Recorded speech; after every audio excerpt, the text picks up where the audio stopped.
देखिए, पूरे विश्व में आज पर्यावरण दिवस मनाया जा रहा है। एक जागरूकता अभियान है। ये हमारे स्वभाव में होना चाहिए कि हमने प्रदेश को कैसे पर्यावरण मुक्त बनाना है। हिमाचल प्रदेश तो पहले से ही सिंगल यूज प्लास्टिक को बैन कर चुका है और यहाँ लोगों के स्वभाव में भी है, पर्यावरण के प्रति प्रेम भी है और जो हमारी संस्कृति है वो पर्यावरण से ही परिचित है। तो हम हर वर्ष की तरह जब विश्व में पूरे पर्यावरण दिवस मनाया जा रहा है, हिमाचल प्रदेश में बच्चों में जागरूकता लाने के लिए और समाज में जागरूकता लाने के लिए इस प्रकार से का अभियान चलाते हैं।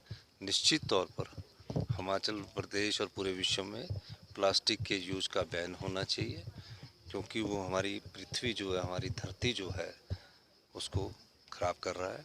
इस दृष्टिकोण से आज इस प्रदर्शनी का हम यहाँ अवलोकन भी करने आए हैं और अभी इसमें चर्चा में भाग लेने भी आए हैं। हमारे साथ यूनाइटेड नेशंस की एनवायरनमेंट प्रोग्राम की हमारी जो चीफ गेस्ट है वो दिया मिर्चा जी भी यहाँ आई है, हौसला बढ़ाने सब लोगों का, और पूरी जगह जाते हैं। इनका भी हम यहाँ आने पर स्वागत करते हैं। धन्यवाद। प्रकृति का एक नियम है, उस नियम के अनुसार बदलाव होते रहते हैं। कुछ इंसानियत गलती से होते हैं, कुछ प्रकृति अपने आप करती है। मेरा मानना है कि जिस प्रकार हमारे ग्लेशियर्स पिघल रहे हैं, वातावरण में ह्यूमिडिटी और बढ़ रहा है, तो कहीं ना कहीं पूरे विश्व में हिमाचल में भी उससे अछूता नहीं है। लेकिन मैं कह सकता हूँ कि हिमाचल प्रदेश में अभी उतना ज़्यादा क्लाइमेट चेंज का ज़्यादा प्रभाव नहीं पड़ा। उसका सबसे बड़ा कारण हमारे यहाँ जंगलों का होना है।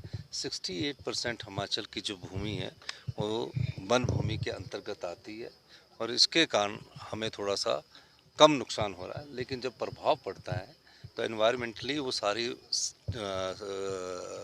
जब देश विदेश पर पड़ता तो उसमें हमारा राज्य भी अछूता नहीं रह सकता। हिमाचल प्रदेश इसलिए आई हूँ कि क्योंकि यहाँ पे ऑन द ग्राउंड बहुत सारे सिविल सोसाइटी ऑर्गेनाइजेशंस हैं जो बहुत खूबसूरत काम कर रहे हैं, बहुत इम्पॉर्टेंट काम कर रहे हैं और बहुत अच्छी तरह से काम कर रहे हैं।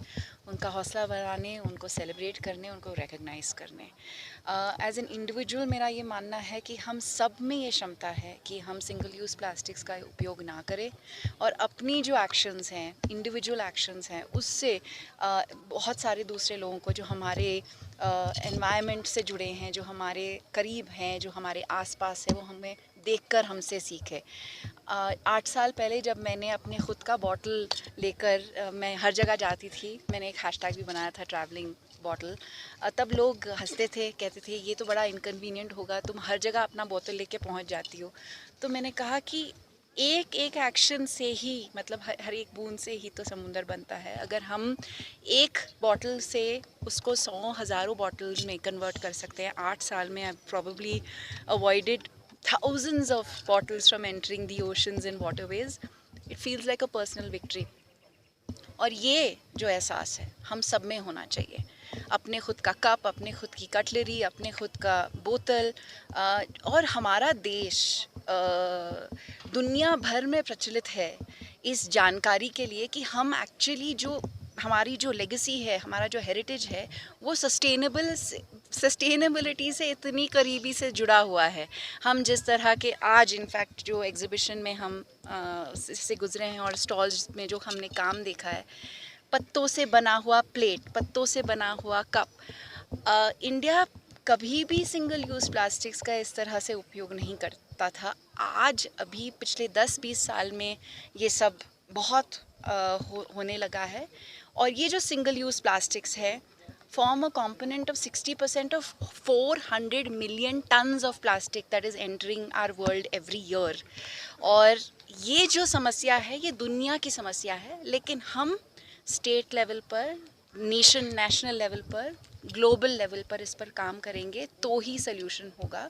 मैं आप सबके ज़रिए लोगों को इस बात का भी एहसास दिलाना चाहूँगी कि प्लास्टिक एक ड्यूरेबल मटेरियल है, तो वो 100 हज़ारों साल तक पर्यावरण में रह जाता है।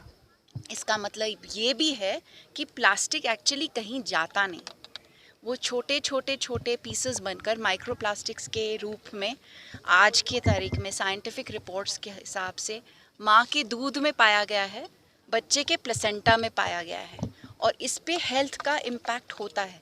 तो हम सबको एक वॉर फुटिंग पर प्लास्टिक पोल्यूशन को ख़त्म करना है, और आपकी जिम्मेदारी है, हमारी भी जिम्मेदारी है। Thank you.